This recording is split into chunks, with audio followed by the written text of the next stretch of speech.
Je m'appelle Aravance.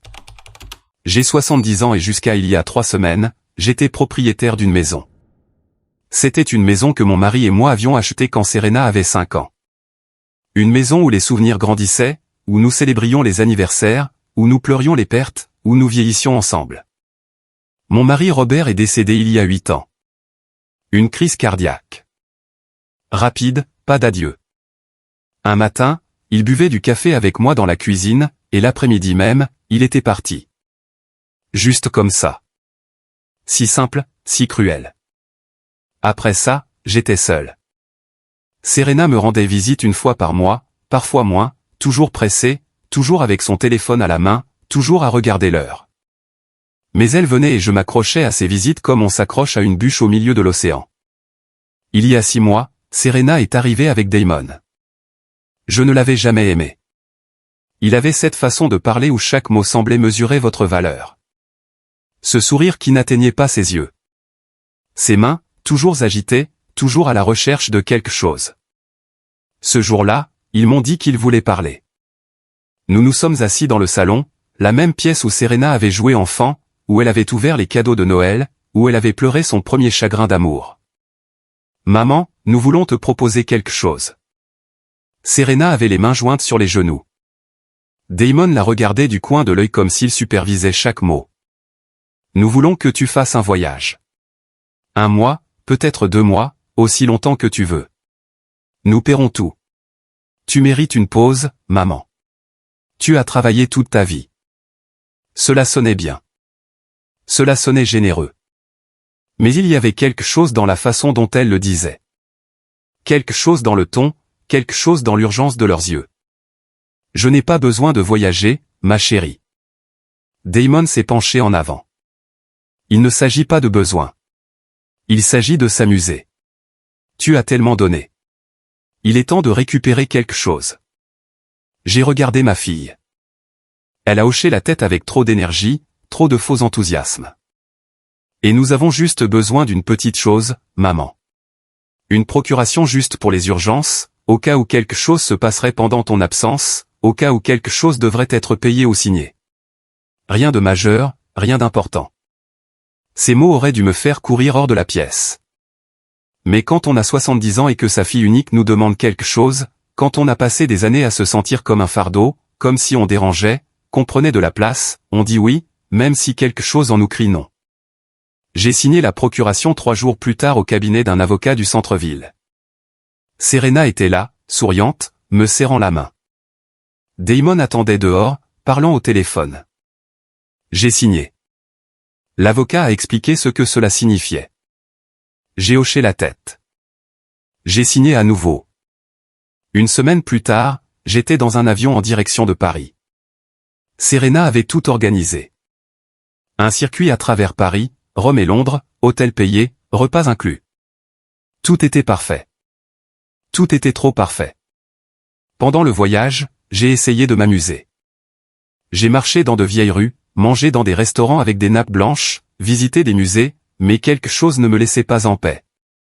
Quelque chose dans ma poitrine vibrait comme un fil tendu sur le point de se rompre. Serena m'appelait tous les 3 jours. Toujours les mêmes questions. Comment vas-tu, maman? Tu aimes ça? Tu te reposes?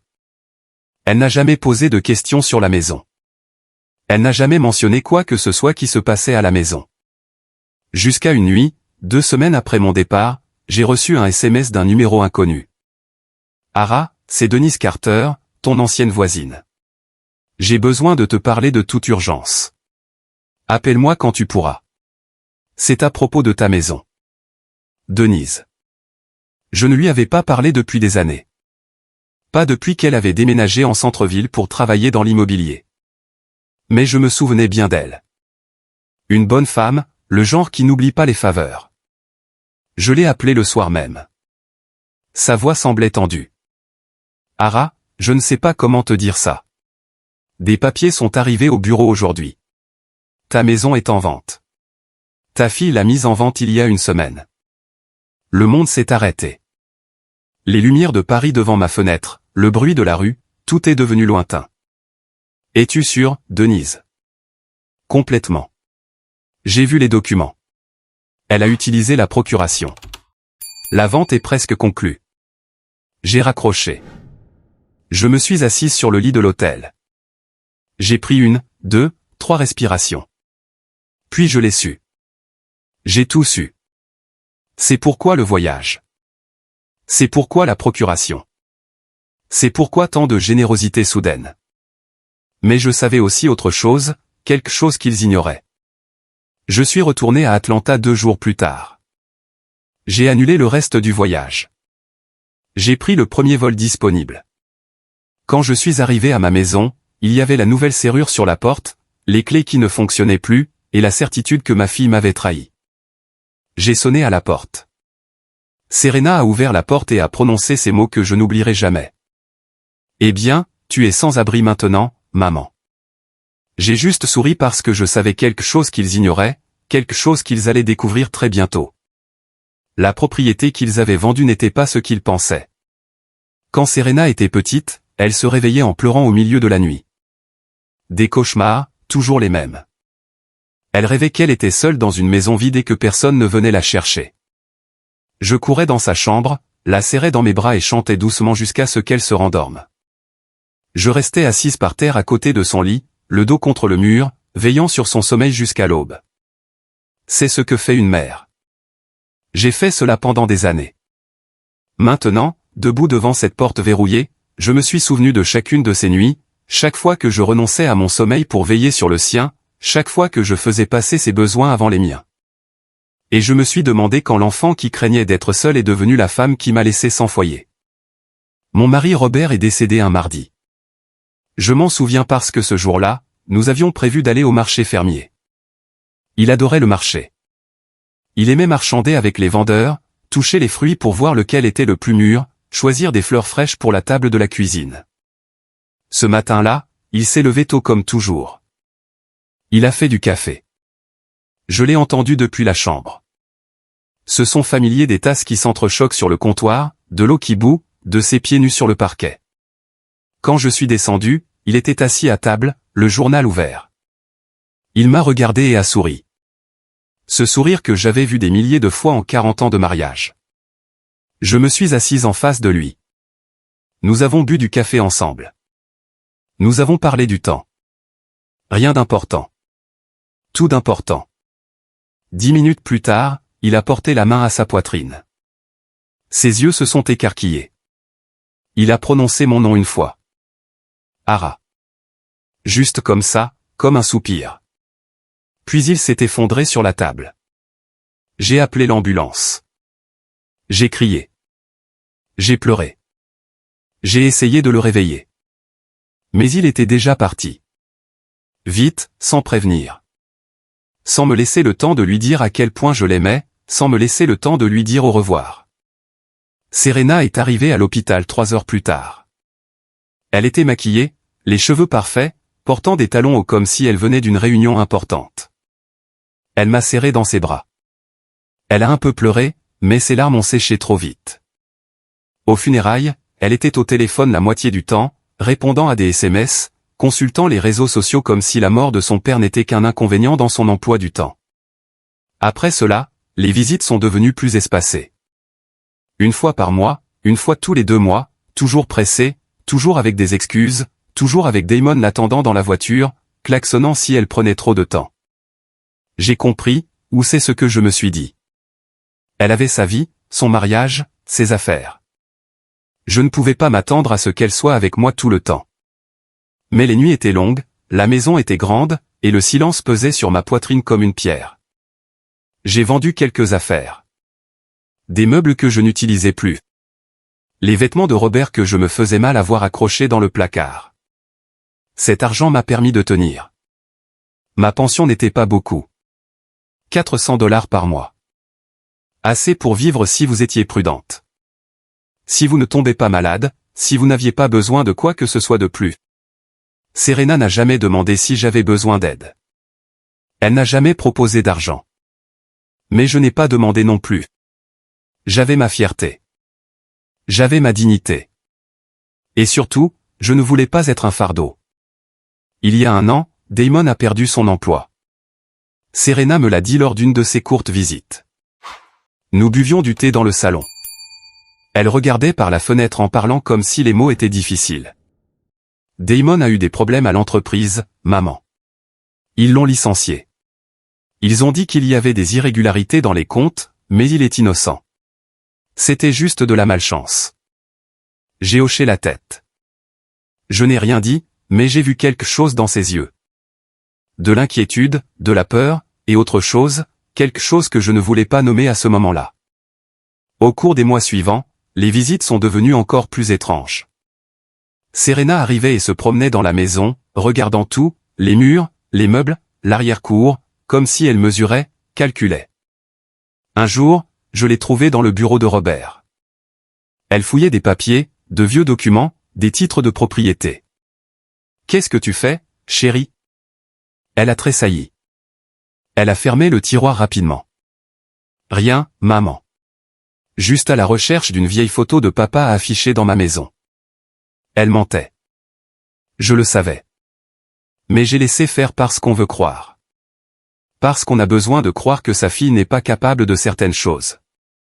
Damon a commencé à venir avec elle. Avant, il attendait toujours dehors. Maintenant, il entrait, s'asseyait, regardait autour de lui avec ses yeux qui calculaient la valeur de tout. Il posait des questions. « Il y a combien de temps que vous avez acheté cet endroit? Que vaut-il maintenant?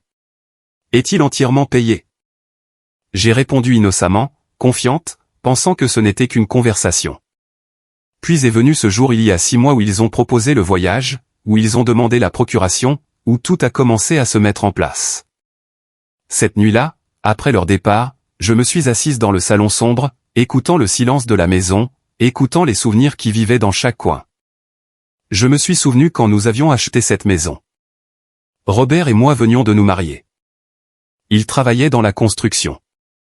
Je nettoyais des maisons. Nous avons économisé chaque sou pendant 5 ans. Nous mangions des haricots, portions de vieux vêtements, n'allions nulle part, tout ça pour économiser l'apport initial de cette maison. Le jour où nous avons signé les papiers était un samedi. Je me souviens qu'il pleuvait. Robert m'a porté dans ses bras pour franchir le seuil. Nous étions tous les deux trempés. Nous rions tous les deux comme des enfants. C'est notre maison, Ara. Personne ne peut nous l'enlever. Un mensonge. Quelqu'un pouvait nous l'enlever. Notre propre fille. Je me suis souvenu du jour où Serena est née. 20 heures de travail. Une douleur qui n'a pas de nom. Mais quand ils l'ont mise dans mes bras, quand je l'ai vue ouvrir les yeux en me regardant, tout en valait la peine. Je lui ai promis que je la protégerais toujours, qu'elle ne manquerait de rien, que je serais une bonne mère. J'ai tenu ma promesse. J'ai travaillé 2 emplois pour payer son école privée. Robert travaillait du lever au coucher du soleil. Nous nous sommes tous les deux sacrifiés. Nous avons tous les deux mis de côté nos rêves pour qu'elle puisse avoir les siens. Serena voulait étudier l'administration des affaires. Nous avons payé l'université. 5 ans, frais de scolarité complets, livres, nouveaux vêtements pour ses cours, tout.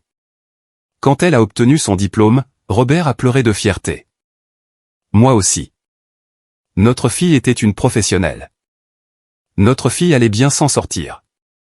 Tout en valait la peine. Puis elle a rencontré Damon. Elle l'a amené pour le présenter un après-midi. Il portait un costume coûteux, une montre ostentatoire, et conduisait une voiture neuve.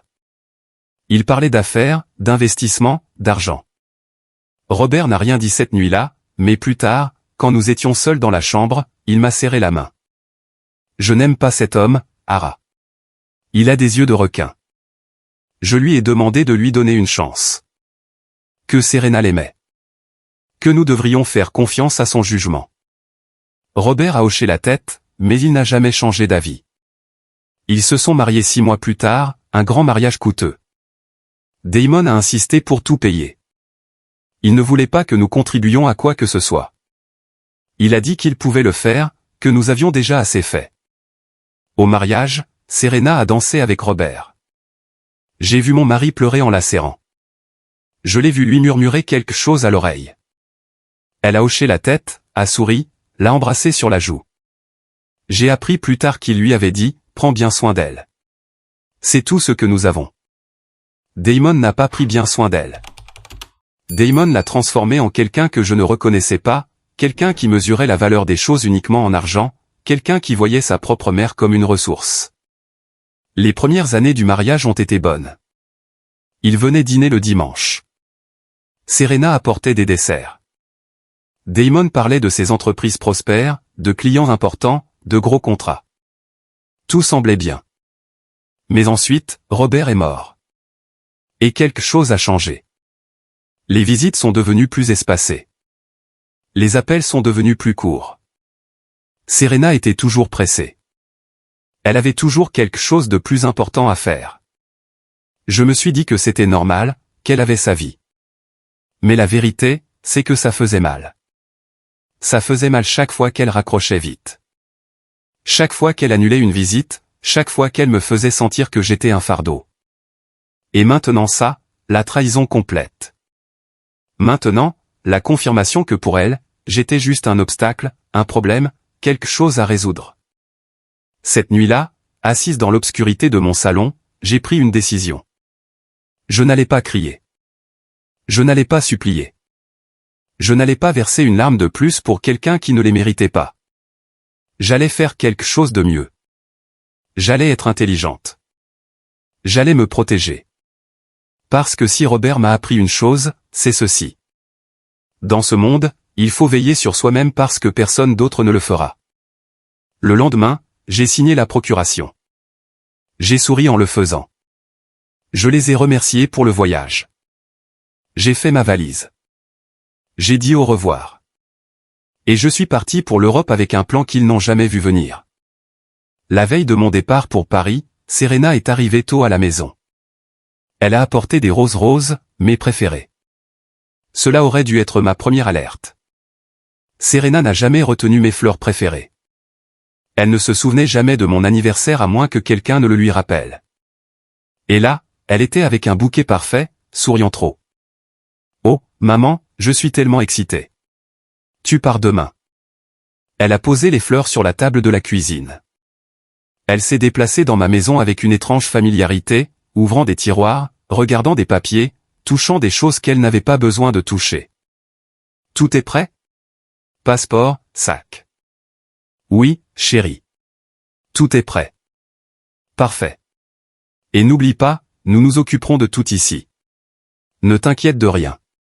Amuse-toi juste. Tu le mérites.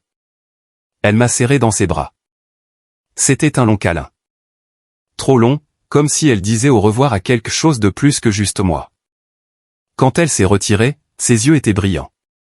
Pendant un instant, j'ai pensé que c'était des larmes, mais c'était autre chose. Du soulagement, peut-être, ou de l'anticipation. Damon est arrivé 1 heure plus tard. Il portait des papiers dans une mallette en cuir. Il s'est assis à la table de la salle à manger sans y être invité. Il a ouvert la mallette et a sorti des documents, les étalant soigneusement sur la table. Ara, nous avons juste besoin que tu signes ici et ici. Ce sont des pouvoirs supplémentaires au cas où nous aurions besoin de faire quelque chose d'urgent pendant ton absence. Quel genre de choses? Tout. Payer les services publics, renouveler des documents, des procédures bancaires, tu sais, l'habituel. L'habituel. Ce mot encore. Tout était normal pour eux. Tout était simple. Tout était nécessaire. J'ai pris le stylo. Je l'ai tenu au-dessus du premier document. J'ai lu les premières lignes. Des mots juridiques que je ne comprenais pas entièrement. Pouvoirs étendus, facultés irrévocables, représentation totale. Êtes-vous sûr d'avoir besoin de tout ça? Damon m'a regardé avec ce sourire que je connaissais déjà. Patient, condescendant, comme quelqu'un qui explique quelque chose d'évident à une personne lente. Ara, c'est juste une précaution. D'ailleurs, tu fais confiance à ta fille, n'est-ce pas? Cette question. Comment dire qu'on ne fait pas confiance à son propre enfant? Comment admettre à voix haute qu'il y a quelque chose dans ses yeux qui nous effraie? J'ai signé.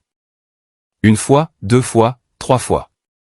Damon a rapidement rassemblé les papiers, les a mis dans sa mallette comme quelqu'un qui protège un trésor. Excellent. Maintenant, tu peux partir l'esprit tranquille. Nous nous occuperons de tout. Cette nuit-là, je n'ai pas dormi. Je suis resté éveillé, fixant le plafond de ma chambre. La même pièce où j'avais dormi avec Robert pendant 40 ans. La même pièce où il était mort dans mes bras ce matin-là, il y a 8 ans, quand son cœur avait décidé de lâcher sans prévenir. Quelque chose n'allait pas. Je le savais. Je le sentais dans mes os, dans cet instinct qu'on développe après 70 ans de vie. Cet instinct qui vous dit quand quelqu'un vous ment, quand quelqu'un vous utilise. Mais j'avais déjà signé. Je leur avais déjà donné les pouvoirs. Il était trop tard pour faire marche arrière sans avoir l'air d'une vieille dame méfiante et paranoïaque. Du moins, c'est ce que je pensais. Je me suis levé à 5 heures du matin. J'ai fait du café. Je me suis assise dans la cuisine pour attendre le lever du soleil. Quand la lumière a commencé à filtrer à travers les fenêtres, j'ai pris une décision. J'ai composé un numéro que j'avais enregistré depuis des années. Mon avocat, le même qui avait aidé Robert et moi à acheter la maison, le même qui avait rédigé nos testaments.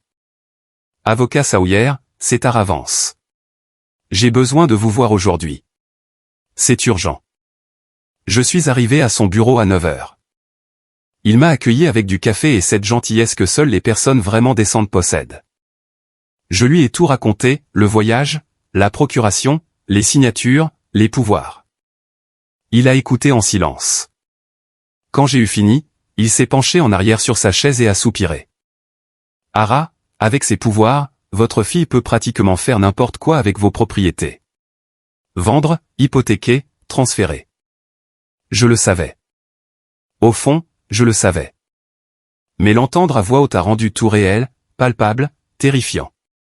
Y a-t-il quelque chose que je puisse faire? Il a réfléchi un instant.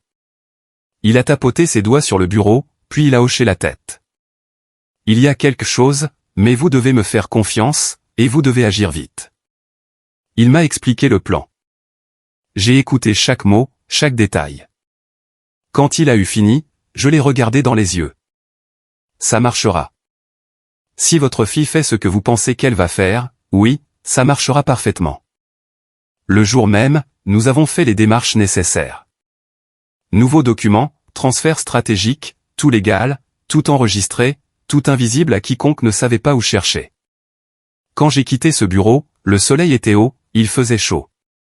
La ville bourdonnait de son bruit habituel, mais je marchais différemment. Je n'étais plus la vieille femme vulnérable qu'il pouvait tromper. Je n'étais plus la mère naïve qui faisait aveuglément confiance. J'étais quelqu'un d'autre.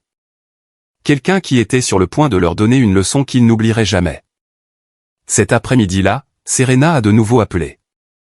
Sa voix semblait excessivement joyeuse. « Maman, tout est prêt pour demain. Damon et moi viendrons te chercher à l'aéroport. Tu n'auras pas besoin de prendre un taxi. Ce n'est pas nécessaire, chérie.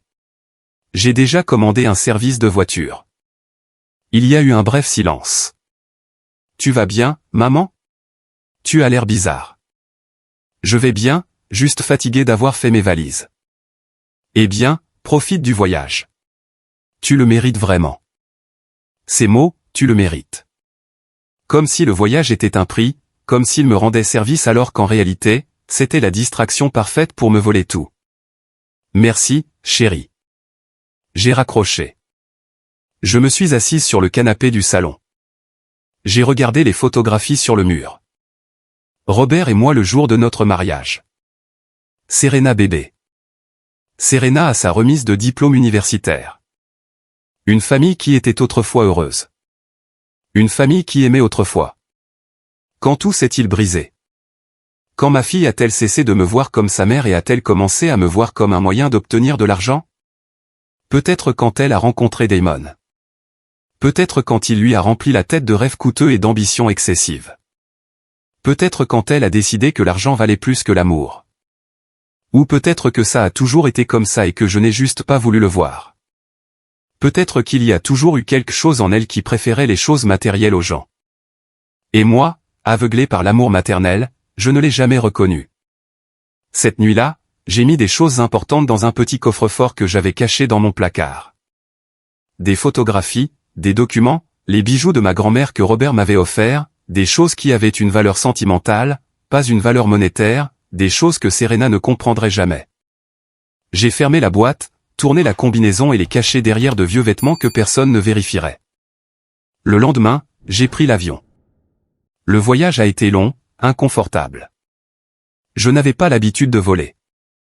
Je n'aimais pas les hauteurs. Je n'aimais pas être piégé dans ce tube métallique flottant au-dessus de l'océan. Mais je l'ai fait parce que j'avais besoin d'être loin. Parce que j'avais besoin qu'ils pensent que j'étais loin, distraite, impuissante. Paris m'a accueilli sous la pluie. J'ai pris un taxi jusqu'à l'hôtel, un petit endroit propre en centre-ville. J'ai déposé mes bagages et me suis assise sur le lit. J'ai sorti mon téléphone. J'avais 3 SMS de Serena. Maman, es-tu arrivée en toute sécurité? Maman, fais-moi savoir quand tu seras là. Maman, je m'inquiète. Inquiète? Quel mot ironique de sa part. J'ai répondu, arrivée en toute sécurité. Je suis fatigué.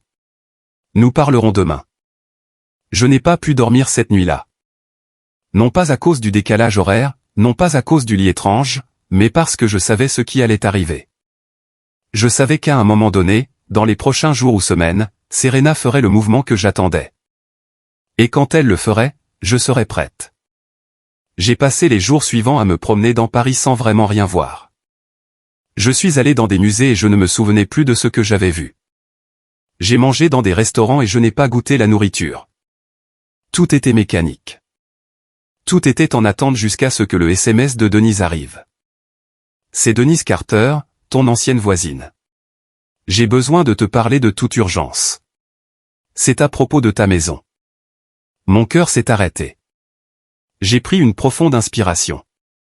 J'ai composé son numéro avec des mains tremblantes. Denise Ara, merci d'avoir appelé. Je ne savais pas si je devais te le dire, mais ta maison est en vente. J'ai vu les papiers au bureau aujourd'hui. Ta fille l'a mise sur le marché. Elle a déjà des offres. Combien demande-t-il? 250 000 $. L'air s'est échappé de mes poumons. 250 000 $. La maison valait ça ou plus. La maison que Robert et moi avions achetée pour 50 000 $. Il y a tant d'années. La maison que nous avions payée avec la sueur et les larmes. Merci de me le dire, Denise. Ara, je suis tellement désolé. Si tu as besoin de quoi que ce soit, tu en as assez fait. J'apprécie. J'ai raccroché. Je suis resté là, dans cette chambre d'hôtel à Paris, à des milliers de kilomètres de chez moi, sachant que ma fille me trahissait à ce moment précis, mais sachant aussi que j'avais préparé quelque chose qu'elle n'avait jamais vu venir. J'ai souri. C'était un sourire triste, amer, mais un sourire néanmoins. Maintenant, je n'avais plus qu'à attendre. Je suis retourné à Atlanta 2 semaines après l'appel de Denise. J'ai annulé le reste du voyage. J'ai inventé une excuse en disant que je ne me sentais pas bien. Serena m'a appelé inquiète quand je lui ai dit que je rentrais plus tôt. Sa voix semblait nerveuse, trop aiguë. Tu es malade, maman? Tu veux que nous venions te chercher à l'aéroport? Non, chérie. Je veux juste être à la maison. J'ai déjà réservé un service de voiture, mais maman, il te reste encore 2 semaines de voyage. Tout est payé. Je sais, mais je veux rentrer. Il y a eu un long silence à l'autre bout du fil. J'ai entendu des voix en arrière-plan. Damon parlant vite, chuchotant quelque chose que je n'ai pas pu saisir. D'accord, maman.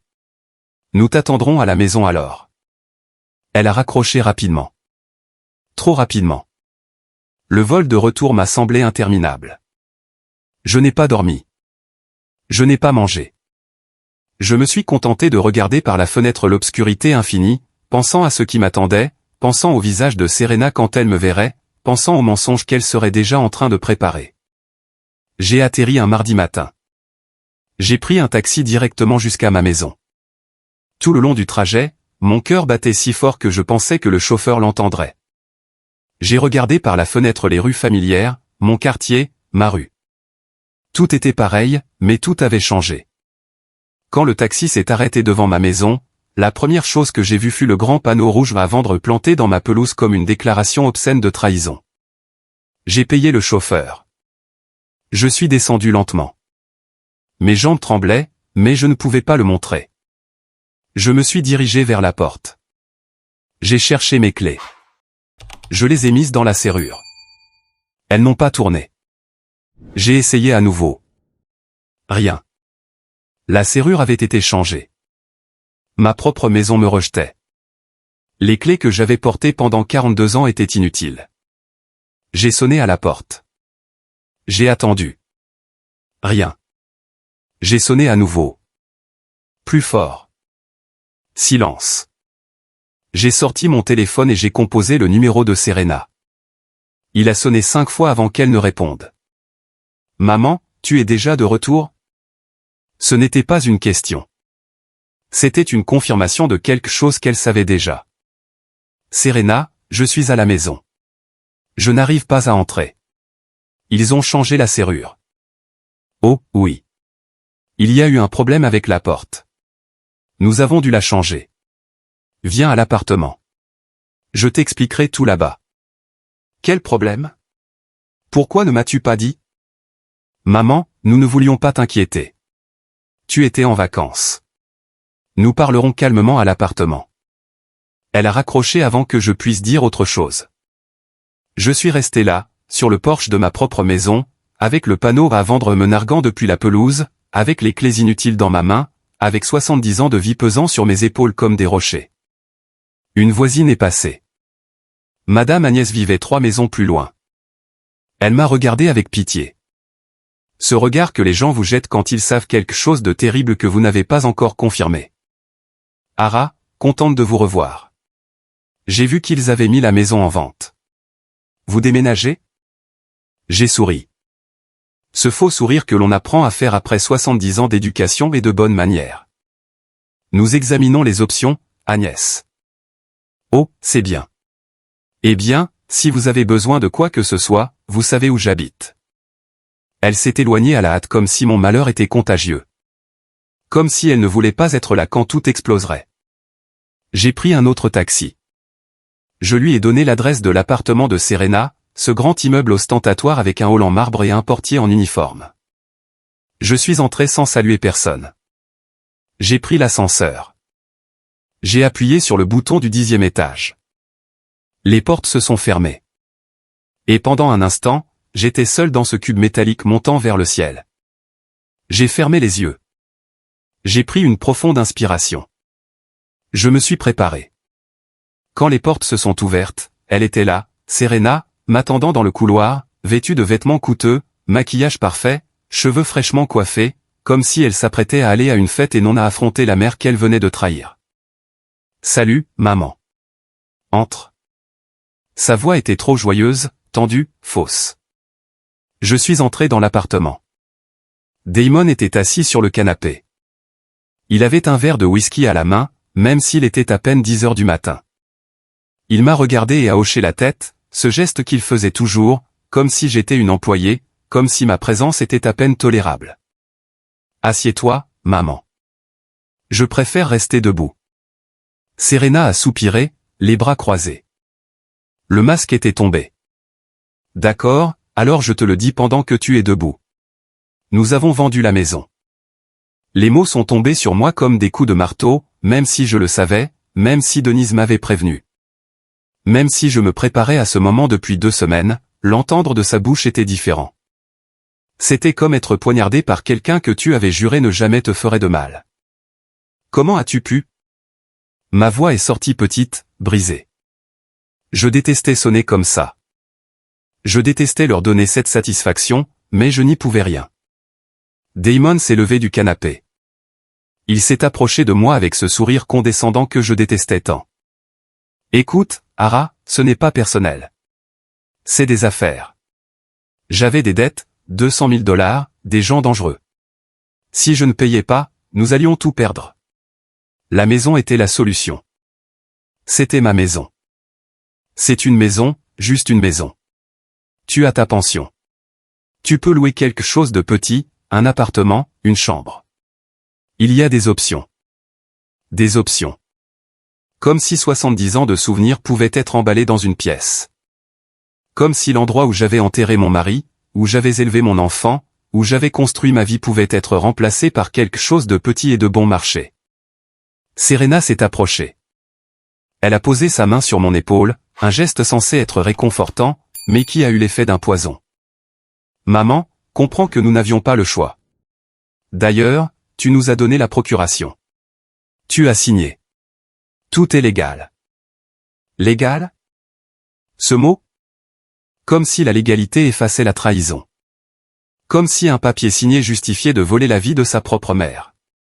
Quand la vente a-t-elle été conclue? Damon et Serena ont échangé des regards.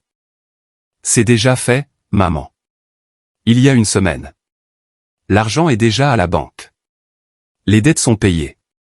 C'est fait. Je les ai regardés tous les deux, ma fille et l'homme qui l'avait transformé en ça. J'ai vu quelque chose dans leurs yeux qui m'a glacé le sang. Il n'y avait pas de remords. Il n'y avait pas de culpabilité. Il n'y avait que du soulagement et quelque chose de plus. Du triomphe. Ils pensaient avoir gagné. Ils pensaient m'avoir battu. Ils pensaient que la vieille femme insensée était tombée dans leur piège parfait. J'ai souri. Je ne sais pas pourquoi. Peut-être par nervosité. Peut-être parce que je savais quelque chose qu'ils ignoraient. Peut-être parce qu'après 70 ans à être la bonne, la compréhensive, celle qui pardonnait toujours, j'avais enfin appris à jouer leur jeu. Pourquoi ris-tu? La voix de Serena s'est faite aiguë, son visage s'est tendu. Damon a froncé les sourcils. Ils me regardaient tous les deux comme si j'avais perdu la tête. À quoi ris-tu, maman? Rien, chérie. Je suis juste fatigué. Mais je n'ai pas arrêté de sourire. Je ne pouvais pas parce que j'avais des documents dans mon sac qu'ils n'avaient jamais vus, parce que j'avais des informations dans ma tête qu'ils ne connaissaient pas. Parce que l'avocat Sawyer avait fait un travail parfait. Eh bien, alors pars. Va trouver un endroit où vivre. Nous ne pouvons pas t'aider. Nous en avons assez fait. Serena a montré la porte comme on jette un chien, comme on se débarrasse d'une ordure. Sa propre mère. Je me suis retourné pour partir. J'ai marché vers la porte à pas lents. J'ai senti leurs yeux fixés sur mon dos. J'ai senti leur dédain, leur satisfaction, leur soulagement de s'être débarrassés de moi. Avant de partir, je me suis arrêté. J'ai tourné un peu la tête, juste assez pour les voir du coin de l'œil. Puis-je te demander quelque chose, Serena? Elle a roulé des yeux.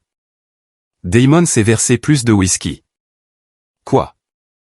As-tu vérifié les papiers attentivement avant de vendre? Son visage a changé juste une seconde. Un éclair de doute, d'incertitude. Puis le masque de certitude est revenu. Bien sûr que oui. Tout était en ordre. Damon a vérifié chaque document. N'est-ce pas, chérie? Damon a hoché la tête, mais quelque chose dans ses yeux m'a dit qu'il n'était pas si sûr. D'accord, je demande juste. Je suis parti. J'ai fermé la porte derrière moi. Le couloir était vide, silencieux.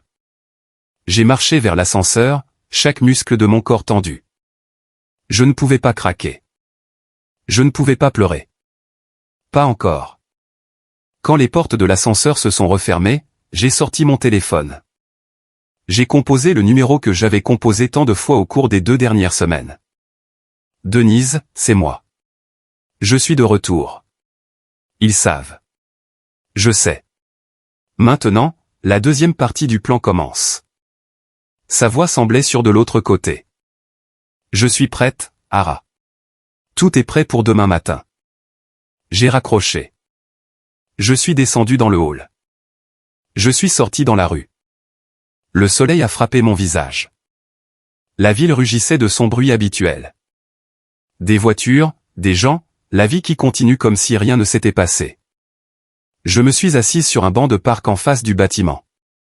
J'ai levé les yeux vers le 10e étage. J'ai imaginé Serena et Damon là-haut, célébrant, portant un toast, se félicitant d'avoir résolu leurs problèmes. Ils ne savaient pas ce qui allait arriver. Ils n'avaient aucune idée de la tempête qui était sur le point de s'abattre sur eux. J'ai ouvert mon sac à main. J'ai sorti une enveloppe. À l'intérieur se trouvaient les documents, la preuve, la vérité qui allait les détruire. J'ai caressé l'enveloppe avec des doigts tremblants.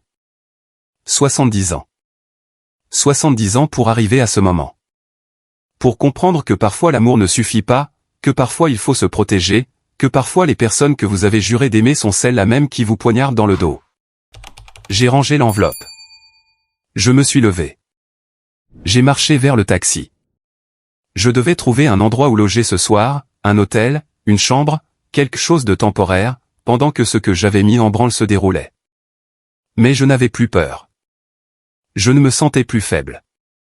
Pour la première fois depuis des années, je me sentais puissante parce que j'avais quelque chose qu'il n'avait jamais eu. J'avais la vérité, et la vérité était sur le point de me libérer. J'ai séjourné dans un petit hôtel près du centre-ville cette nuit-là, une chambre simple avec un lit dur et des rideaux fins qui laissaient passer la lumière de la rue.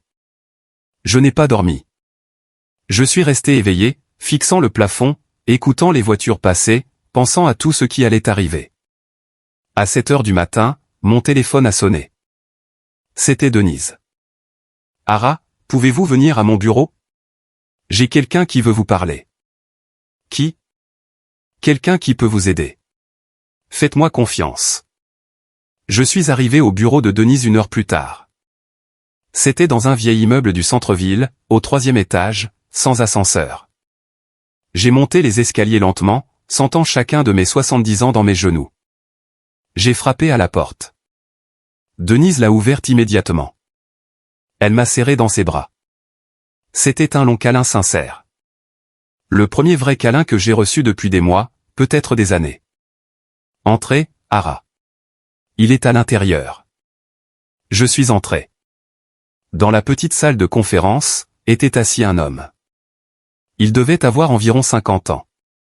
Cheveux gris, un costume simple mais propre. Quand il m'a vu, il s'est levé et m'a tendu la main. « Madame Vance, je suis Luis Romero.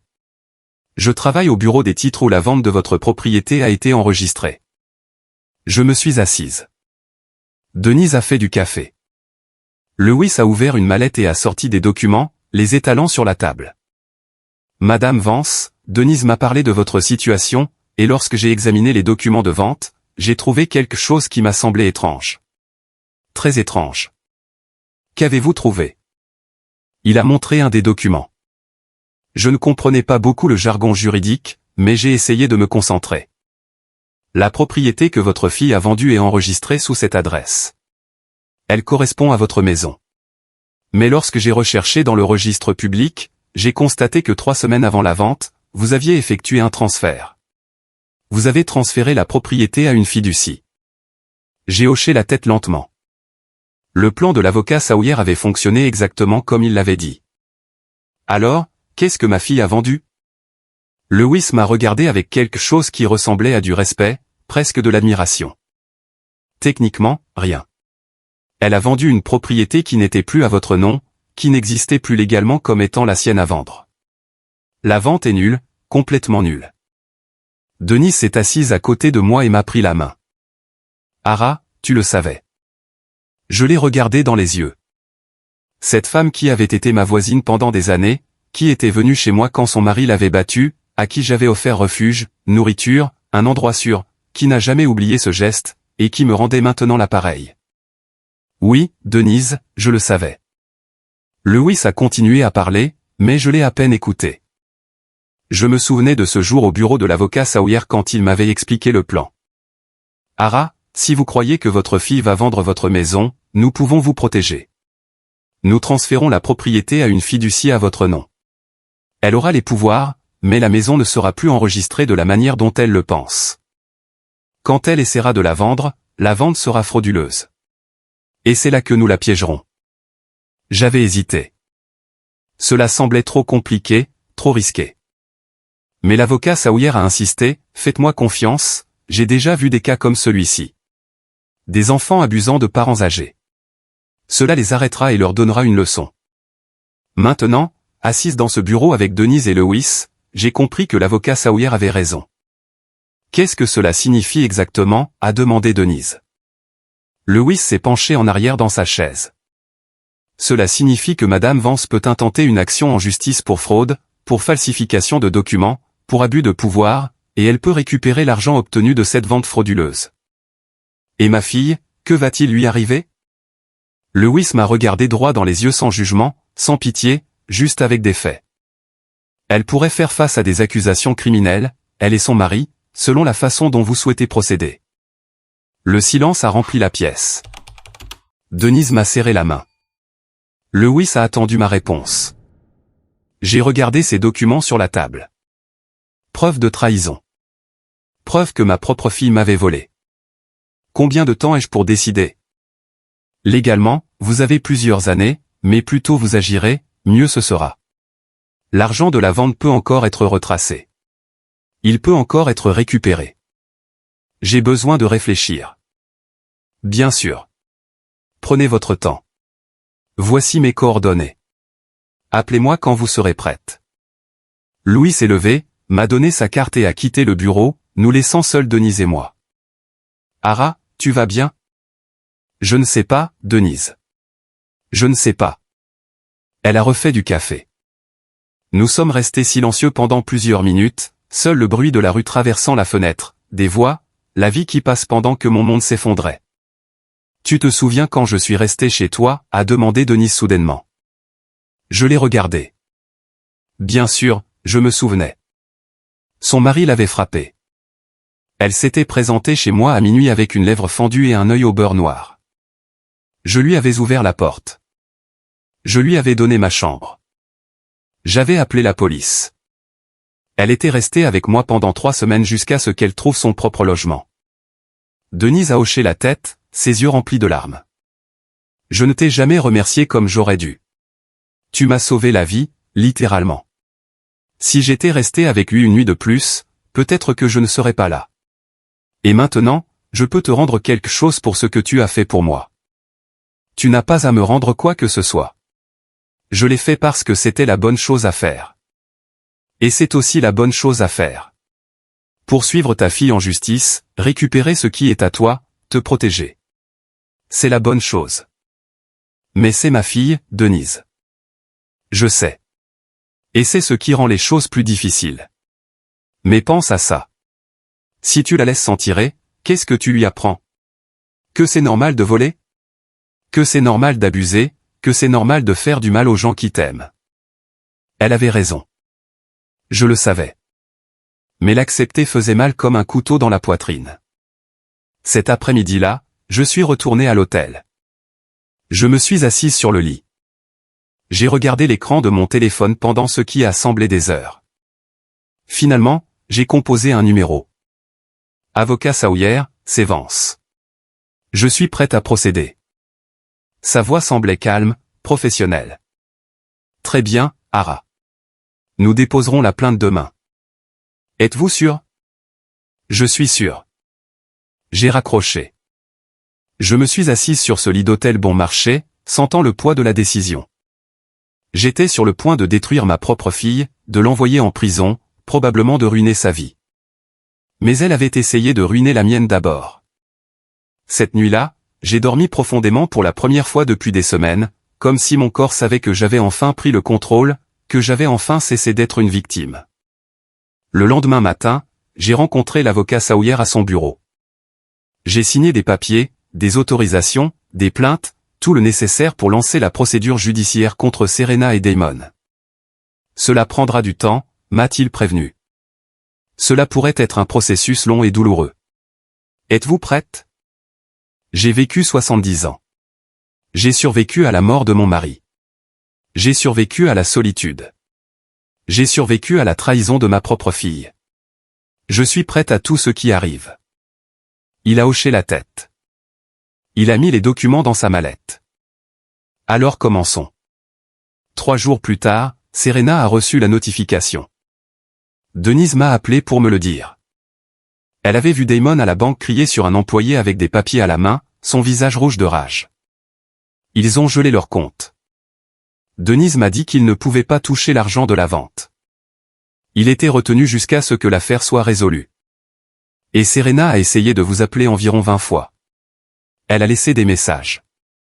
Vous les avez écoutés? Non, ai-je menti. Je n'ai pas bloqué son numéro. Un mensonge. Je ne l'avais pas bloqué. Je n'avais juste pas répondu. Mais j'avais écouté chaque message, chaque supplication, chaque tentative de manipulation. Maman, c'est une erreur. Appelle-moi, maman. Nous devons parler. Ça peut être arrangé. Maman, comment peux-tu nous faire ça? Nous sommes ta famille. Famille? Ce mot qui avait tout signifié pour moi pendant 70 ans. Ce mot qu'elle avait détruit quand elle avait signé les papiers pour vendre ma maison. Une semaine plus tard, j'ai reçu une visite inattendue. On a frappé à la porte de ma chambre d'hôtel. J'ai ouvert. C'était Damon. Il avait l'air différent. Hagard, les yeux rouges, les vêtements froissés. Il n'avait plus cette arrogance, cet air de supériorité. Maintenant, il avait juste l'air d'un homme désespéré.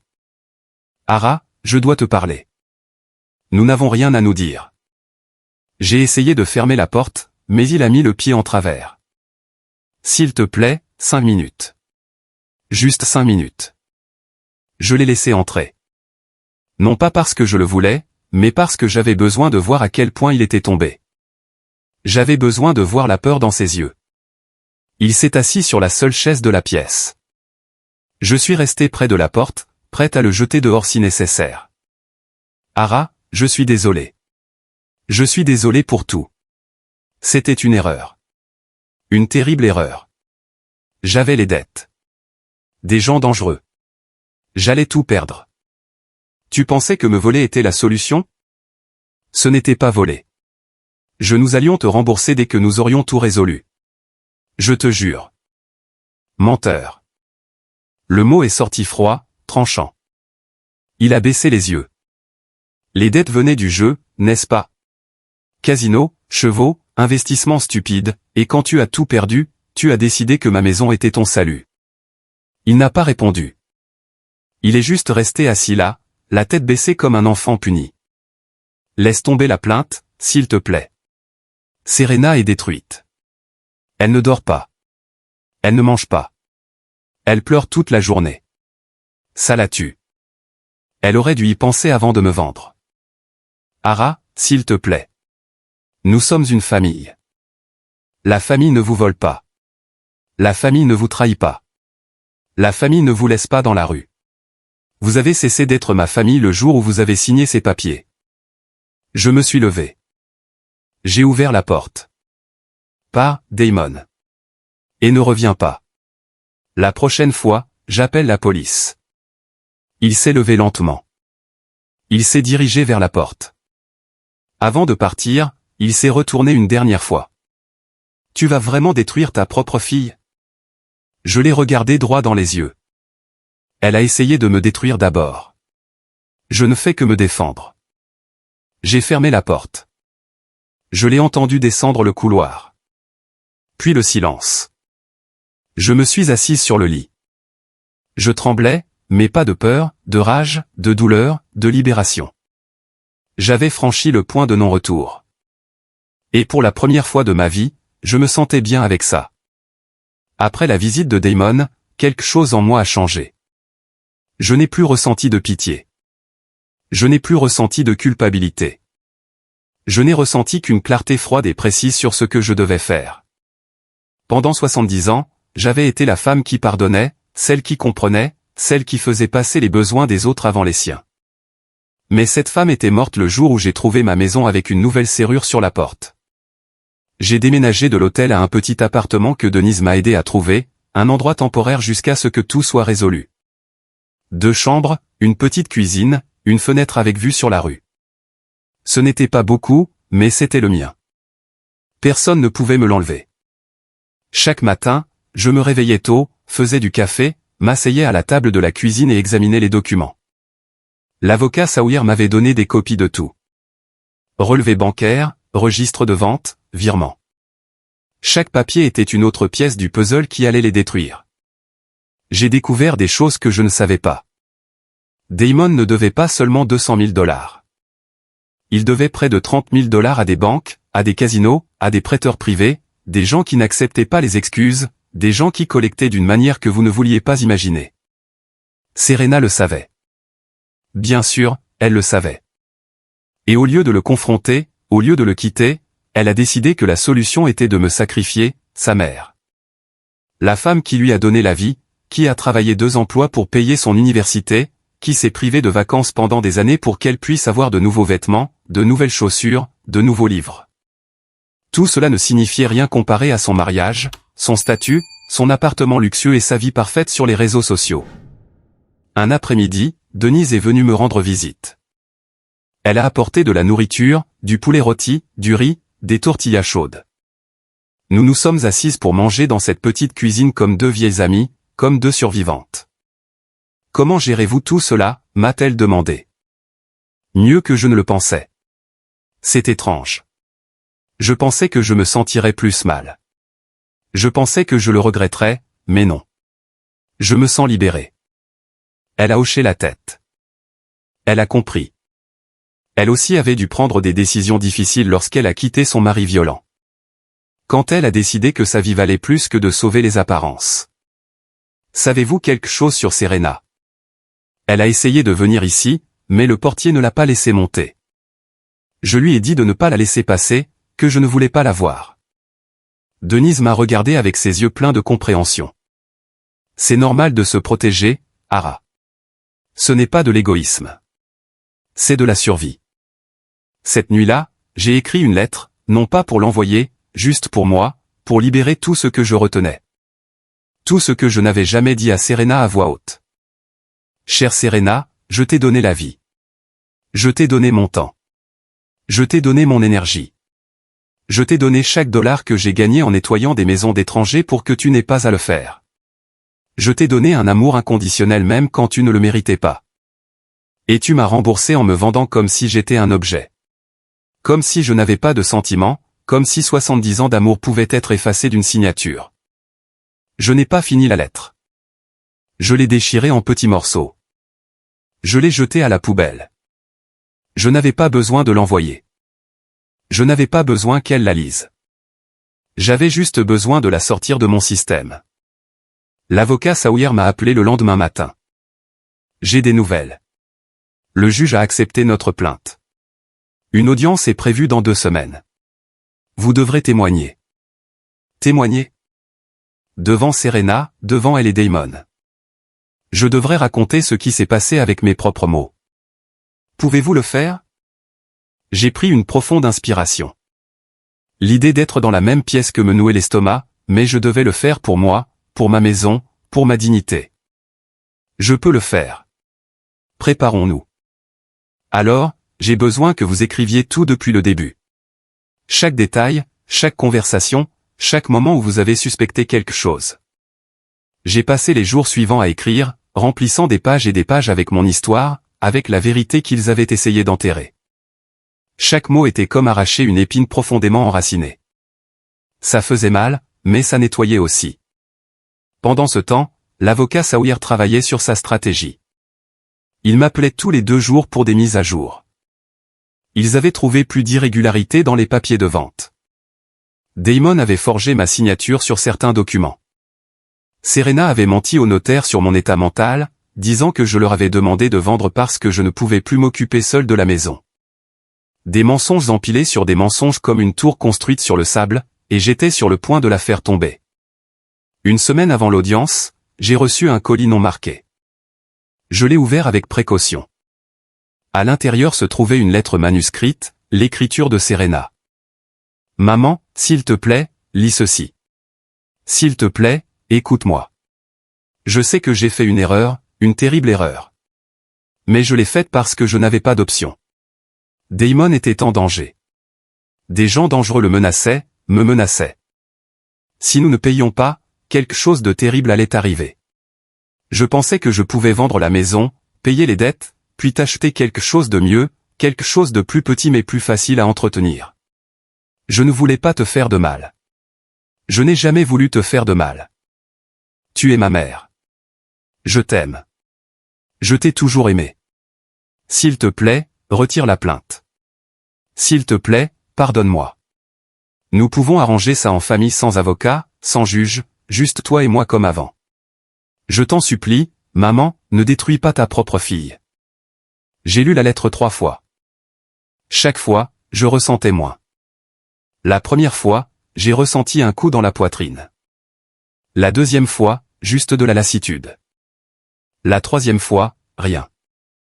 Juste des mots vides de quelqu'un qui comprenait enfin les conséquences de ses actes. J'ai mis la lettre dans un dossier avec tous les autres documents. Je n'ai pas répondu. Je n'ai pas appelé. Je n'ai rien fait parce qu'il n'y avait rien à dire. Denise est venue cet après-midi-là.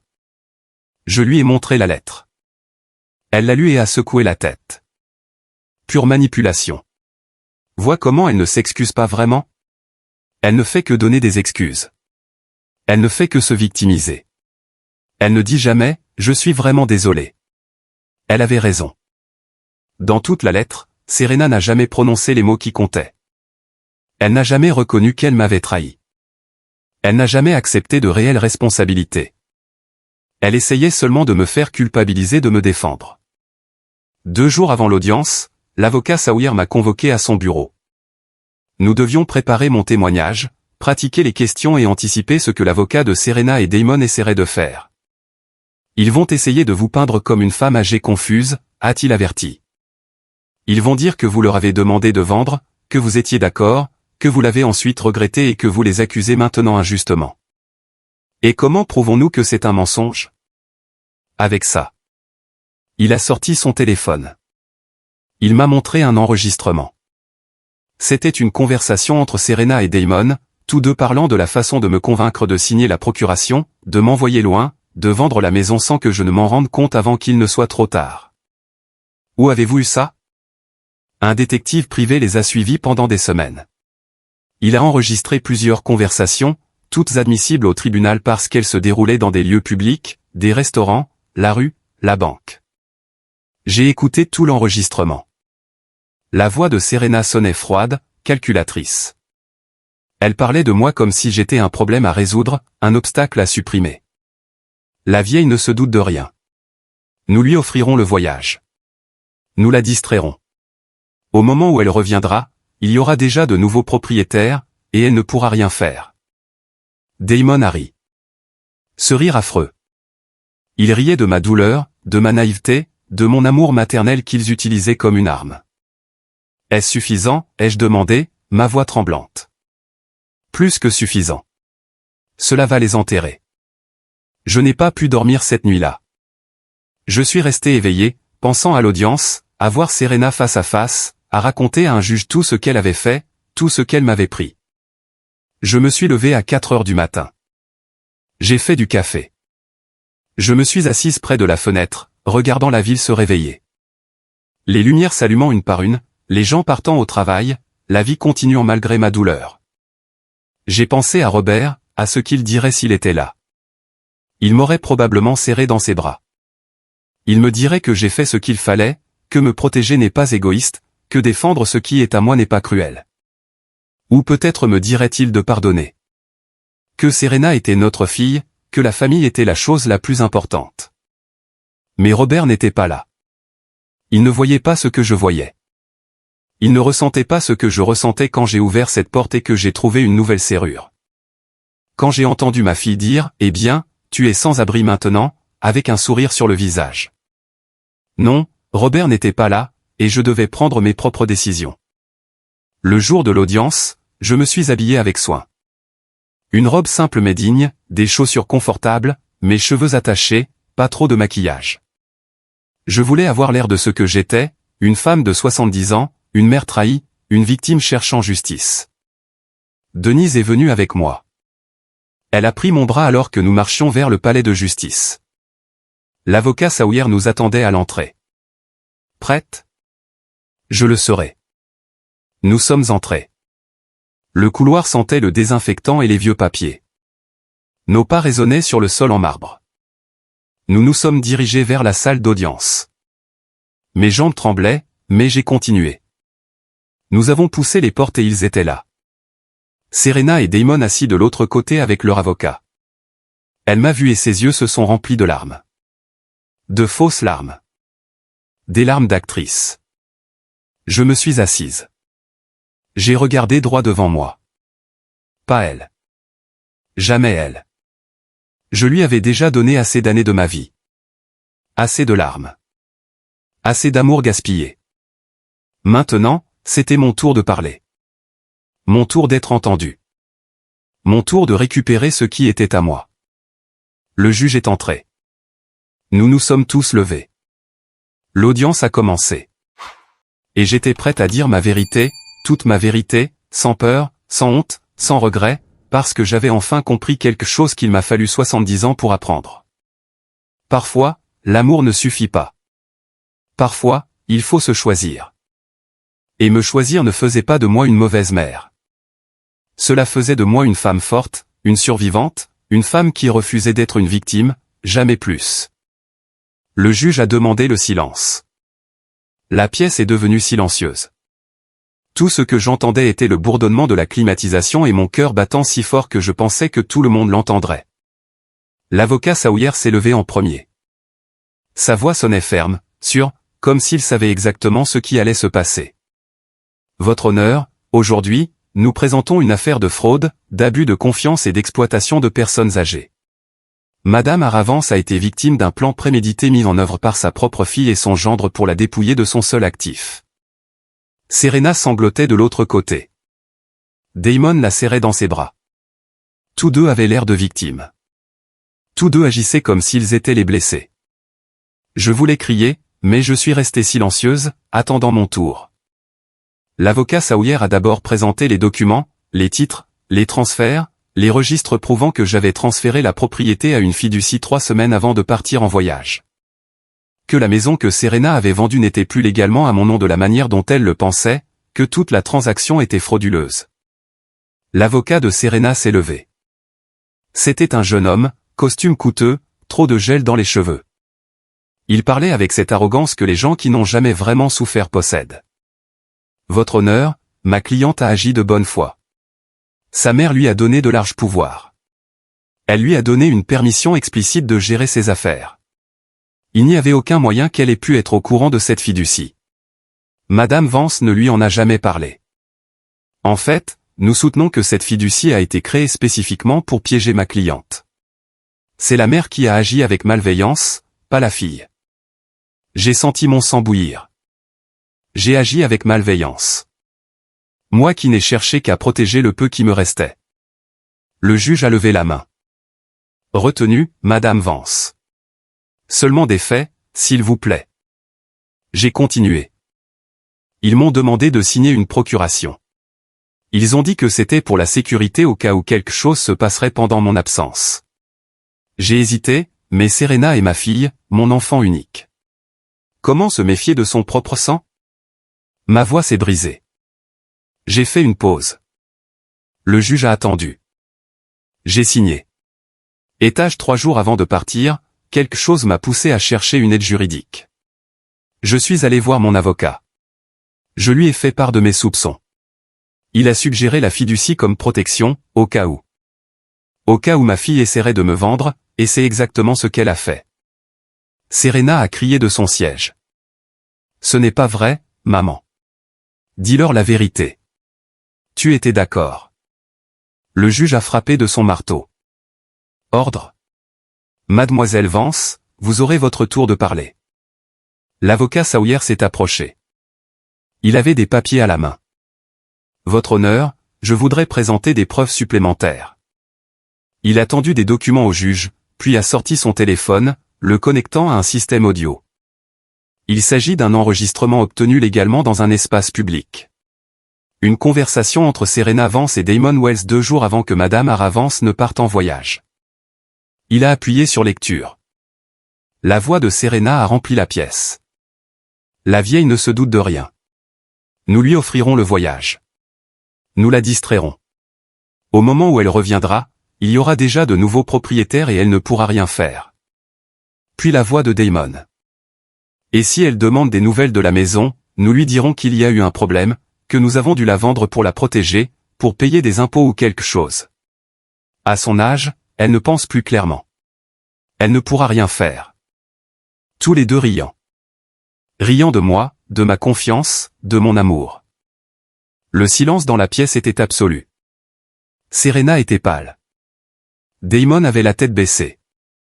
Leur avocat vérifiait frénétiquement des papiers, cherchant quelque chose à dire.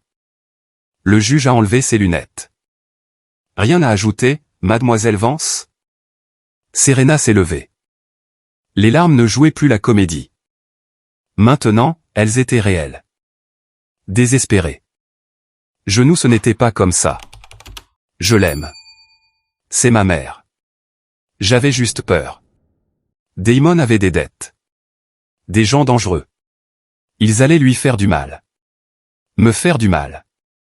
Je n'avais pas le choix. Pas le choix. La voix de l'avocat Sawyer était froide. Vous n'aviez pas le choix de voler votre mère de 70 ans, de la laisser sans abri et d'en rire en planifiant votre trahison. Serena sanglotait maintenant de manière incontrôlable. Damon a essayé de se lever, mais son avocat l'a arrêté. Le juge a examiné les documents. Des minutes se sont écoulées, qui ont semblé des heures. Finalement, il a parlé. J'ai vu de nombreuses affaires dans ce tribunal. Des familles se détruisant pour de l'argent, pour des biens, pour des héritages. Mais celle-ci est particulièrement douloureuse. Une fille trahissant sa mère, utilisant sa confiance comme une arme. Il a regardé Serena directement. Mademoiselle Vance, avez-vous quelque chose à dire pour votre défense? Quelque chose qui puisse expliquer pourquoi vous avez trahi la femme qui vous a donné la vie? Serena m'a regardé. Ses yeux suppliaient, demandant pardon sans mots. Cherchant en moi la mère qui pardonnait toujours, qui comprenait toujours, qui faisait toujours passer son bien-être avant le mien. Mais cette mère était morte, et la femme qui restait n'avait plus de pardon à donner. J'ai détourné le regard. C'était la chose la plus difficile que j'ai jamais faite, mais je l'ai faite. Serena a commencé à parler, sa voix brisée. Maman, s'il te plaît, regarde-moi. S'il te plaît. J'ai fait une erreur. La pire erreur de ma vie. Mais tu es ma mère. Tu ne peux pas faire ça. Tu ne peux pas me détruire. Qu'aurait dit papa? Qu'aurait-il dit s'il te voyait faire ça? Ces mots m'ont traversé comme des balles. Mentionner Robert en utilisant sa mémoire comme une arme était le coup le plus bas qu'elle pouvait porter. Je me suis levé. Ma voix est sortie plus forte que prévu. Ton père serait dévasté, mais pas avec moi. Avec toi. Il a travaillé jusqu'à ce que son cœur lâche pour te donner une vie meilleure. Et tu l'as remboursé en essayant de voler sa veuve. Moi, sa femme, ta mère. Le juge a frappé de son marteau. Assez. Je vais ordonner une suspension de 2 heures. Je rendrai mon verdict après. Nous avons quitté la salle. Denise m'a serré dans ses bras. L'avocat Sawyer a souri. Vous avez été parfaite, Hara. Parfaitement. Mais je ne me sentais pas victorieuse. Je me sentais seulement vide, fatigué, comme si j'avais vieilli de 10 ans en ces 2 heures. Nous sommes allés à un café près du palais de justice. J'ai commandé du thé. Je ne l'ai pas touché. J'ai juste fixé la tasse pendant que Denise et l'avocat parlaient de stratégie, de ce qui allait arriver, comment récupérer l'argent, comment s'assurer qu'il ne pourrait plus jamais s'approcher de moi. J'ai à peine écouté. Je pensais à Serena, à l'enfant qu'elle était, au bon moment que nous avions eu, aux nuits que je passais à côté de son lit quand elle faisait des cauchemars, aux fois où je nettoyais ses genoux écorchés, aux câlins qu'elle me donnait quand elle était petite et que j'étais tout son monde. Quand ai-je perdu cet enfant? Quand est-elle devenue la femme qui m'a trahi? Votre thé refroidi, a dit Denise. Je n'ai pas soif. Vous devez manger quelque chose, boire quelque chose. La partie la plus importante est encore à venir.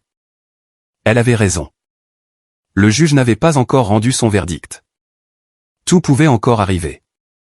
Nous sommes retournés au palais de justice. La salle était plus bondée maintenant. Des curieux, des journalistes, des voisins qui avaient entendu parler de l'affaire. Tout le monde voulait voir comment l'histoire de la mère trahie par sa fille allait se terminer. Je me sentais exposée, vulnérable, mais aussi étrangement forte. Parce que cette fois, je n'étais pas seule. Denise était à mes côtés. L'avocat Sawyer était prêt à me défendre, et j'avais la vérité de mon côté. Le juge est entré. Nous nous sommes tous levés. Il s'est assis, a ouvert un dossier, a lu quelque chose, puis nous a regardés. J'ai examiné toutes les preuves. J'ai entendu les témoignages, et je suis parvenu à une conclusion. Le silence était assourdissant. La vente de la propriété est déclarée nulle, frauduleuse, sans validité légale. L'argent obtenu doit être restitué intégralement à la fiducie de Madame Hara Vance. De plus, j'ordonne une enquête pénale contre Serena Vance et Damon Wells pour fraude, falsification de documents et abus de confiance. Serena a crié. Un cri qui venait de l'âme. Damon a frappé la table. Son avocat a essayé de le calmer. De plus, j'ordonne une ordonnance restrictive. Serena Vance et Damon Wells ne peuvent pas s'approcher à moins de 90 mètres d'Hara Vance. Ils ne peuvent pas la contacter. Ils ne peuvent pas se rendre à sa résidence. Toute violation entraînera une arrestation immédiate. Le marteau est tombé. Le son a résonné dans mes os. Affaire classée. Je suis restée assise. Je ne pouvais pas bouger. Denise pleurait à côté de moi. L'avocat Sawyer m'a tapé sur l'épaule, mais je n'ai regardé que droit devant moi. J'avais gagné. J'avais récupéré ma maison. J'avais prouvé la vérité. J'avais obtenu justice. Mais je ne me sentais pas heureuse. Je ne me sentais pas victorieuse. Je me sentais seulement comme une mère qui avait perdu sa fille pour toujours. Serena a essayé de s'approcher, mais deux gardes l'ont arrêtée. Elle a crié mon nom, maman. Maman. Maman. Chaque fois, plus désespérée, plus brisée. J'ai quitté la pièce sans regarder en arrière. J'ai marché dans ce long couloir, sachant que j'avais franchi un pont que je ne pourrais plus jamais traverser. Dehors, le soleil brillait. La ville était toujours vivante. Des gens marchaient, des voitures passaient, la vie continuait. Et moi aussi, je continuerai sans ma fille, sans ma famille, mais avec ma dignité intacte, avec ma maison protégée, avec ma vérité entendue. Ce fut une victoire amère. Mais c'était ma victoire, et personne ne pouvait me l'enlever. Les jours après le verdict furent étranges, silencieux, comme si le monde s'était arrêté, et que j'apprenais à respirer à nouveau. Je suis resté dans le petit appartement que Denise m'avait trouvé. Je savais que je pourrais bientôt retourner à ma maison, mais j'avais besoin de temps pour digérer, de temps pour guérir, de temps pour comprendre qui j'étais maintenant. Une semaine après l'audience, l'avocat Sawyer m'a appelé. J'ai des nouvelles. La banque a gelé tous les comptes de Damon et Serena. L'argent de la vente est en train d'être transféré à la fiducie. Il y a aussi des accusations criminelles formelles. Le procureur a décidé de poursuivre.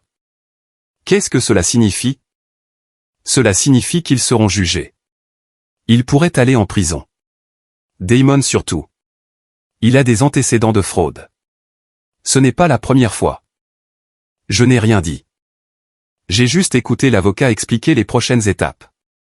Audience, témoignage, plus de paperasse, plus de jours au tribunal. Hara, tu vas bien? Je suis fatigué. Juste ça, fatigué. J'ai raccroché. Je me suis assise près de la fenêtre. Dehors, des enfants jouaient dans la rue. Un couple marchait main dans la main. Un vieil homme promenait son chien. La vie normale, une vie que je ne reconnaissais plus. 3 jours plus tard, Denise est venue me rendre visite. Elle a apporté le journal. Vous êtes dans les nouvelles. Elle a ouvert le journal. C'était là. Première page de la section locale. Une photographie de Serena quittant le palais de justice, les mains couvrant son visage.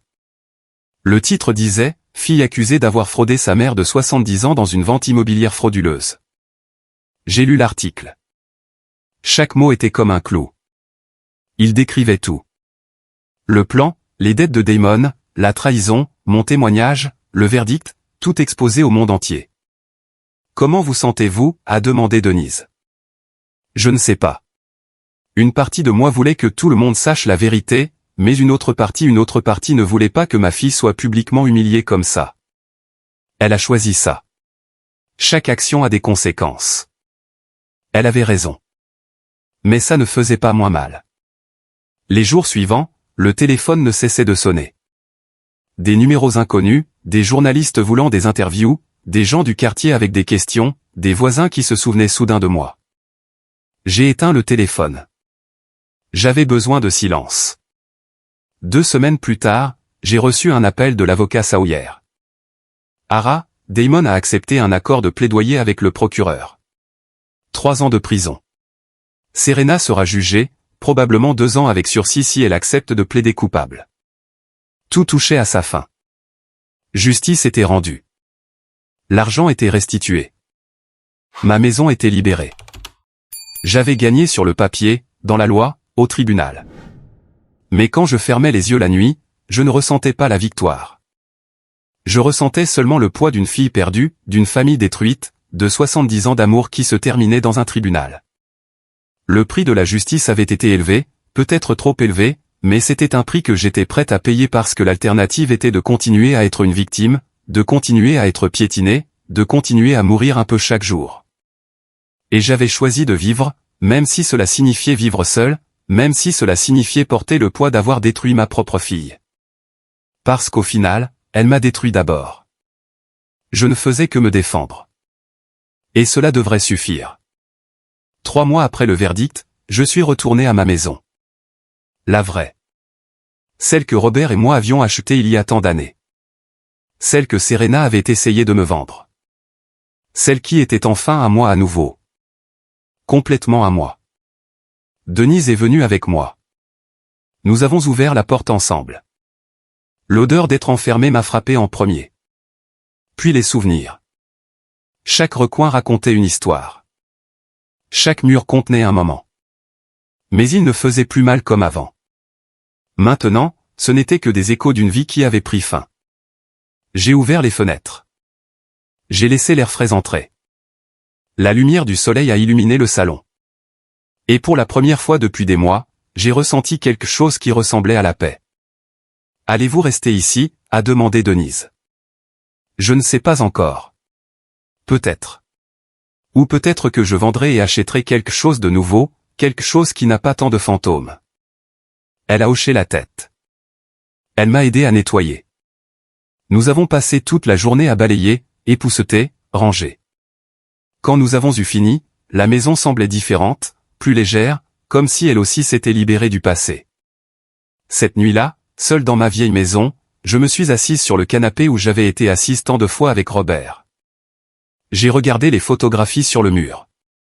Notre mariage, Serena bébé, Noël, anniversaire, une famille qui était autrefois heureuse. J'ai pris la photographie de Serena obtenant son diplôme universitaire. Robert a pleuré de fierté ce jour-là. Moi aussi. Notre fille était une professionnelle. Elle avait réalisé ce que nous n'avions jamais pu. J'ai caressé la photographie, puis je l'ai mise dans une boîte avec les autres. Je ne les ai pas jetées. Je ne pouvais pas. Mais je n'en avais pas besoin sur le mur non plus. Je n'avais pas besoin qu'on me rappelle chaque jour ce que j'avais perdu. Les jours suivants furent consacrés à la réorganisation. L'avocat Sawyer a finalisé les papiers. L'argent de la vente frauduleuse a été restitué. 250 000 $, plus que ce que j'avais vu réuni de toute ma vie. Mais l'argent ne me rendait pas heureuse. Il me faisait seulement me sentir en sécurité, protégée, comme si j'avais enfin un coussin contre le monde. Un après-midi, la sonnette a retenti. C'était l'avocat Sawyer. Je suis venu vous apporter les documents finaux. Tout est clos. La maison est entièrement à votre nom. Pas de privilèges, pas de problème. C'est à vous d'en faire ce que vous voulez. Je vous apporte aussi ceci. Il m'a tendu une enveloppe. Je l'ai ouverte. C'était une lettre manuscrite de Serena écrite depuis la prison. Elle avait accepté l'accord de plaidoyer. 2 ans. Elle serait libérée dans 18 mois avec bonne conduite. Je ne veux pas la lire, ai-je dit. Vous n'êtes pas obligé. J'ai juste pensé que vous devriez avoir le choix. J'ai rangé la lettre sans l'ouvrir. Peut-être un jour, peut-être jamais. Peu importait. L'avocat Sawyer est parti. Je suis resté avec l'enveloppe dans les mains, sentant son poids, me demandant ce qu'elle dirait, quelles excuses, quoi? Quelle promesse vide? Je l'ai mise dans un tiroir avec toutes les autres lettres qu'elle m'avait envoyées. Des dizaines, toutes non ouvertes, toutes non lues. Ce n'était pas de la cruauté. C'était de la survie. Chaque lettre était une tentation de revenir en arrière, de pardonner, d'oublier. Et je ne pouvais pas me permettre ce luxe.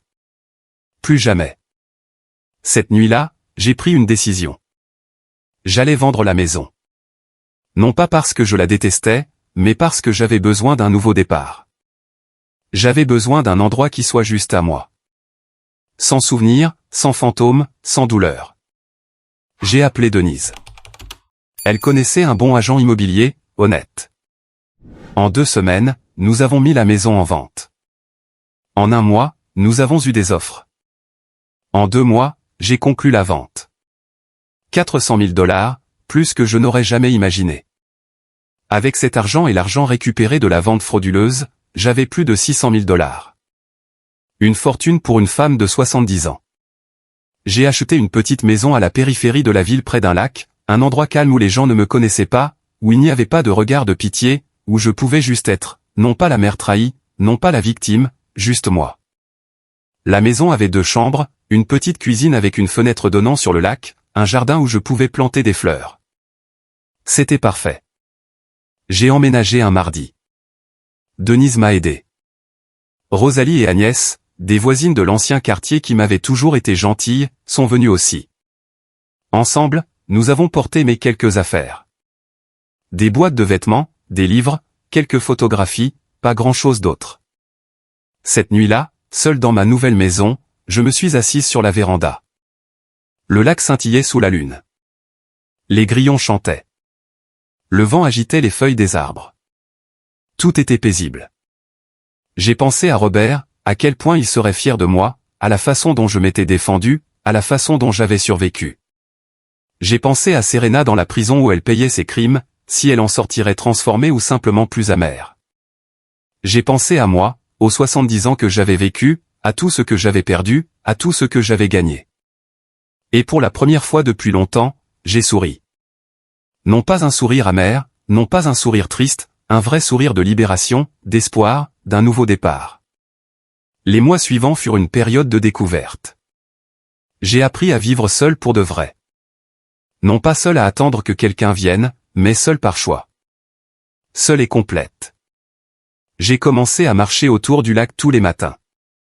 J'ai rencontré d'autres voisins, des personnes âgées comme moi, aussi avec des histoires, aussi avec des pertes, aussi en train d'apprendre à vivre à nouveau. J'ai rejoint un club de lecture. Nous lisions des romans, de la poésie, des biographies. Nous parlions de livres, mais aussi de la vie, d'enfants qui décevaient, de mariages qui se terminaient, de rêves qui ne se réalisaient jamais, et aussi d'espoir, de secondes chances, de meilleurs jours. J'ai appris à conduire.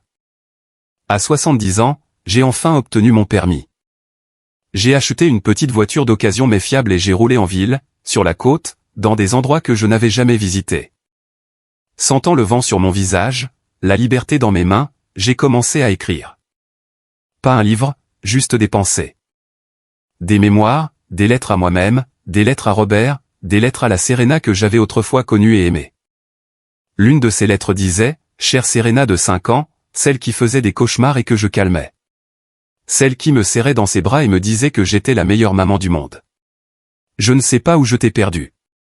Je ne sais pas quand tu es devenu quelqu'un que je ne reconnais pas, mais je veux que tu saches que je t'ai aimé de tout mon cœur, et une partie de moi t'aimera toujours, mais cette partie vit dans le passé, et je vis dans le présent. Au revoir, mon enfant. Au revoir pour toujours. » J'ai mis cette lettre dans une boîte avec les photographies, avec les souvenirs, et j'ai fermé la boîte, non pas verrouillée, juste fermée, parce que peut-être un jour je voudrais l'ouvrir, ou peut-être pas. Et les 2 options étaient acceptables. 1 an après le procès, Serena a été libérée de prison, m'a dit Denise. J'ai juste hoché la tête. Je n'ai rien demandé d'autre. Je ne voulais pas savoir où elle vivait, ce qu'elle faisait, si elle avait changé. Elle a essayé de me contacter par l'intermédiaire de Denise, par l'avocat Saouyer, demandant une chance de parler, d'expliquer, de s'excuser face à face. J'ai dit, non, je n'étais pas encore prête. Peut-être que je ne le serai jamais, et c'était bien aussi, parce que j'avais appris quelque chose d'important pendant ces mois. Le pardon n'est pas obligatoire. On ne le doit à personne, pas même à sa fille, surtout pas à sa fille, si elle vous a détruite la première. Le pardon est un cadeau que l'on fait quand on est prêt. Si jamais on l'est. Et je n'étais pas prête. Peut-être que je ne le serai jamais. Et ma vie était quand même belle. J'ai 71 ans maintenant. Je vis dans une maison au bord du lac. J'ai des amis. J'ai la paix. J'ai la liberté. J'ai la dignité. Je n'ai pas de famille. Mais j'ai quelque chose de plus important. Je me possède. Et après 70 ans à vivre pour les autres, je vis enfin pour moi. Chaque matin, je me réveille, je fais du café, je sors sur le porche, je regarde le lac scintiller sous le soleil, et je rends grâce. Je rends grâce pour la force que j'ai trouvée quand je pensais n'en avoir aucune. Je rends grâce pour les personnes qui m'ont aidé quand j'en avais le plus besoin. Je rends grâce d'avoir survécu à la pire des trahisons et d'en être sorti plus forte. À vous tous qui m'avez écouté, qui avez suivi mon histoire, qui avez peut-être vu quelque chose de vous en moi, je veux vous dire ceci. Il n'est jamais trop tard pour se défendre. Il n'est jamais trop tard pour se choisir. Il n'est jamais trop tard pour dire « assez ». Peu importe si la personne qui vous fait du mal est votre fils, votre fille, votre mari, votre famille. Si elle vous fait du mal, vous avez le droit de vous protéger. Vous avez le droit de partir. Vous avez le droit de vivre en paix. L'amour ne justifie pas l'abus. Le sang ne justifie pas la trahison. Et être une mère ne signifie pas être une victime. Pendant 70 ans, j'ai été Ara l'épouse. Ara la mère. Ara celle qui pardonnait toujours. Maintenant, je suis juste Ara. Et cela suffit. Plus que suffisant. C'est tout. Si mon histoire vous a aidé de quelque manière que ce soit, si elle vous a donné de la force, si elle vous a montré qu'il n'est jamais trop tard pour reprendre votre vie en main, alors tout en valait la peine. Je vous remercie de m'avoir écouté, d'être là, de me rejoindre dans ce voyage de douleur et de guérison. Si vous voulez partager vos propres histoires, si vous voulez commenter, si vous voulez juste dire que vous êtes là, je vous lis, je vous entends, et je vous embrasse à distance parce que nous sommes tous dans le même bateau. Nous apprenons tous à vivre, à guérir, à être forts. Et si j'ai pu le faire à 70 ans, vous le pouvez aussi. Je vous laisse avec ceci, une pensée que j'ai écrite hier soir en regardant le lac. J'ai passé 70 ans à être pour les autres. Maintenant, je suis pour moi. Et j'ai découvert que ce n'est pas de l'égoïsme. C'est de l'amour de soi. C'est de la survie. C'est la vie. Merci de m'avoir rejoint. Merci de m'avoir écouté. Merci d'être là.